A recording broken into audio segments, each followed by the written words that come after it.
guys. So, um, this is gonna be a heavy video, just FYI. I know that you guys mostly see Dill on here, but I wanted to make this video.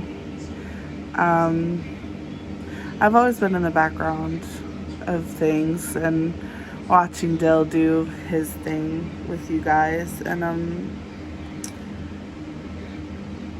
there's a big decision that him and I will, or not decision, it's already been made, but it's sorry, my glasses are glaring, but it's a very tough thing I will have to do here in the next couple of months. The 27th of this month, I have a really big surgery, but before you could understand what it's about, I have to tell you a little bit about my history. When I was born with a rare disease called macrodactyly, and I was born on a small army base in Louisiana, and they had no clue what it was until he looked up in his medical journals. Well, there was nothing that he could do, the doctor there, so shortly after my dad was transferred to Colorado Springs, and there was a clinic with a guy named Dr. Eilert, and Dr. Eilert was kind of a specialist in this area, so he had my parents bring me to Denver, Colorado, and there they amputated my toe at 8 months old because it was the size of my dad's thumb on my tiny little baby foot. And so it was very peculiar, I hear. Most of my early history is from knowledge that my parents have passed on, that I've had to memorize to know my own story. But I had multiple surgeries from 8 months old to 9. They had to, what macrodactyly is, I should tell you, is it produces more tissue than a regular person. So basically, I had a club foot. By the time I was 9, I could not walk. I had a severe club foot with, it was 2 inches longer than my right leg, so it was bending and growing at a weird angle, just all sorts of stuff like that. And so by the time I reached 9, they could no longer do the surgeries that they did to reduce the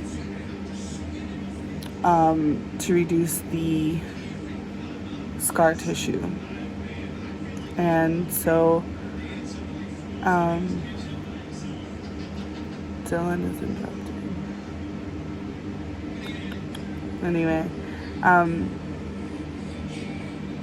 so by the time I was 9, I could no longer walk due to this issue. And so at I went a year and a half without any help whatsoever with my leg. And in that time, the tissue just grew and grew and grew and grew. And it overtook very fast. And by the time I was 11, I could not walk. It was very difficult. And there was just a lot of pain with walking. And so we found out about Shriners Hospitals for Children in Utah, Salt Lake City, Utah. And my mom called them and they said, well, we have a clinic in Denver and I need you to take her there. And there you'll meet with specialists and they can tell you where to go from there. So we went to Denver and she looked at me and my scans and all that stuff. And she said, we can keep doing surgery after surgery after surgery, but it's just going to get worse and worse and worse, and she's not going to be able to walk. She'll be wheelchair bound. Or you can amputate her leg right above where the worst of it is. And we'll give her a prosthetic, and you won't have to pay for anything. I'll give you 3 months to think about it and then get back to me. So my parents, not knowing that I understood most of what was happening, they go home, and I tell my sister, the first thing I do when I see her is, they have to chop off my leg. And she was mortified. She had no idea what to say. And my parents were like, wait, how did you know that that's what that meant? And I was like, I don't know, I just knew that that's what that meant, is that she needs to cut it off. And so my parents thought about it for 3 months. And that time I thought about it as well. And I remember just saying a lot, well, if I lose my leg, can I have nice shoes? If I lose my leg, can I be normal like other people? Can I run and jump? And can I play with the other kids? Because I couldn't with my leg.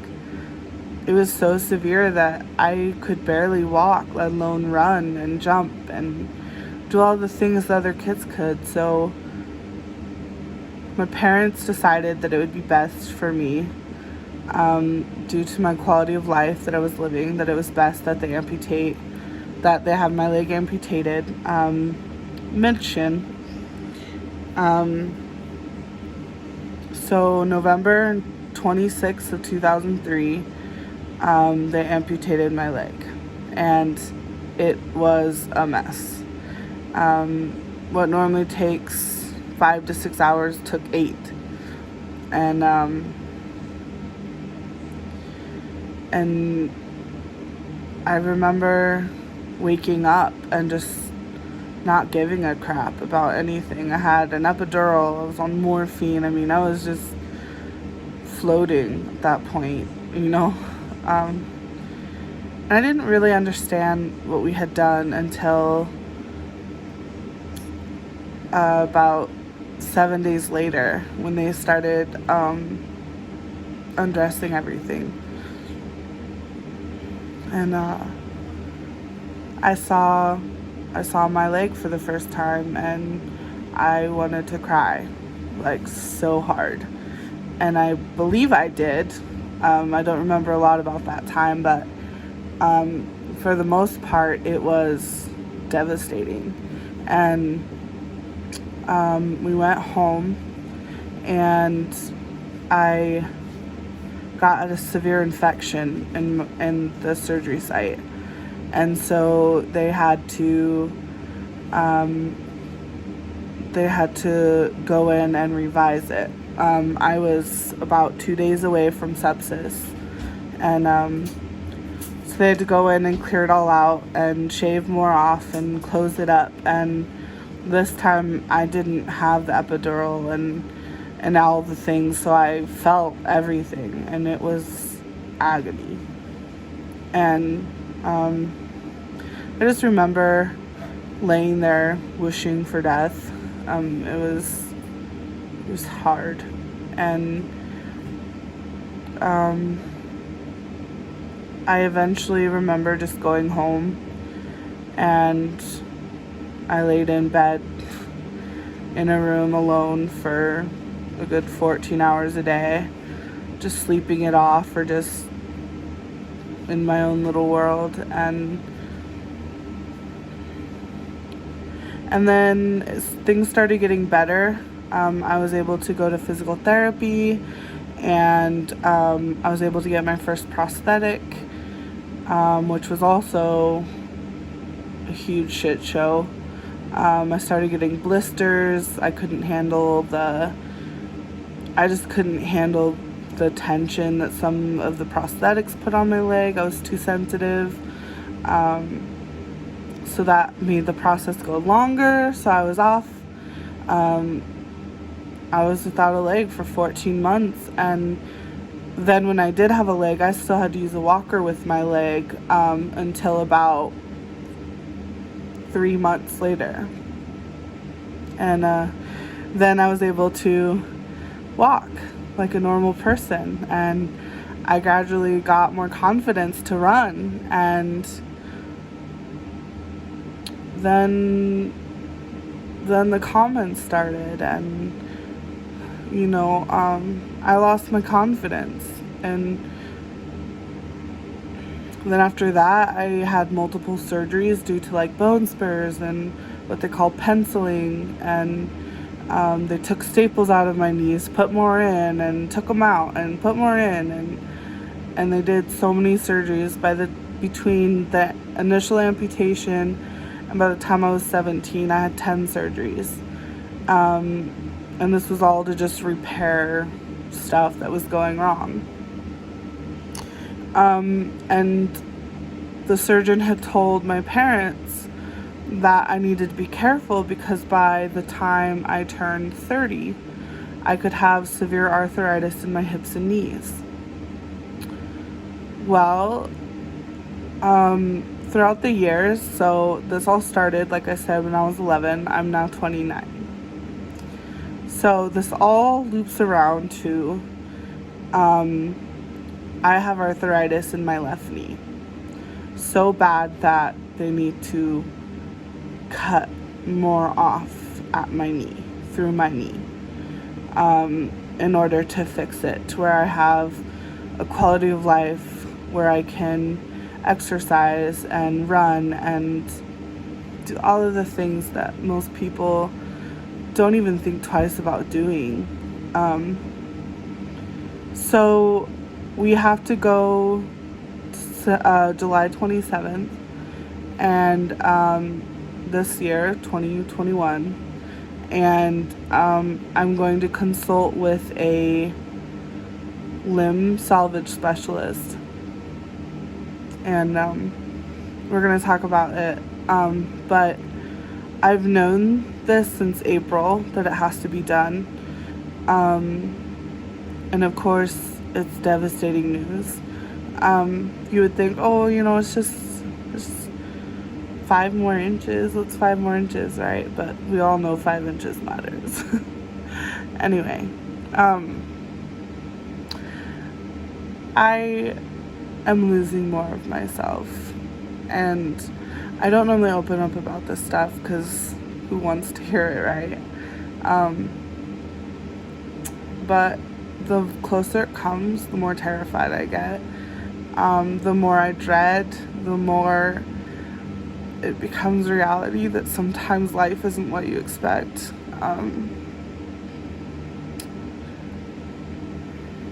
And sometimes you can hope for all the best things, and you can expect the worst, and sometimes what you expect is not even what the worst is. And you hear news that things are worse than you thought. But I've learned that you just have to keep pushing and still keep that hope that through it all, you continue to grow and you continue to be the best that you can be. And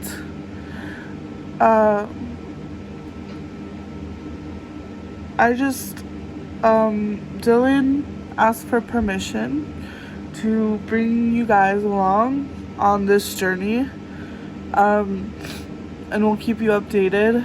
I won't know the date until January 27th, but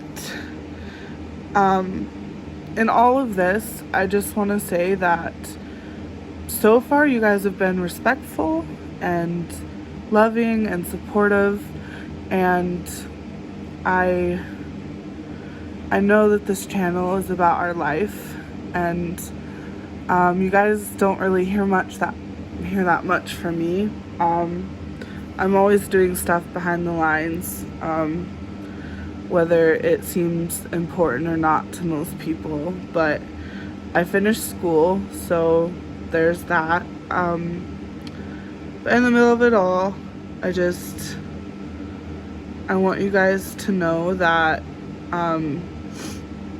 Dill will still be very dedicated to his channel, and that will keep you guys as updated and as involved as you guys want to be. You can always ask questions, but again, please be respectful with them. It's not something that I like to show a lot of people. You know, it's sort of personal. This is my body, and a lot of the time people look at me and they just see a broken fat person, and I'm more than that. And so I hope that you guys can take something away from this, even if it's just get to know me a little better, get to know Dill a little better, and what really goes on in our lives behind the scenes. But anyway, I'm gonna go now, but I hope that you all have a wonderful evening and a wonderful day wherever you are, and we will talk to you later. Bye.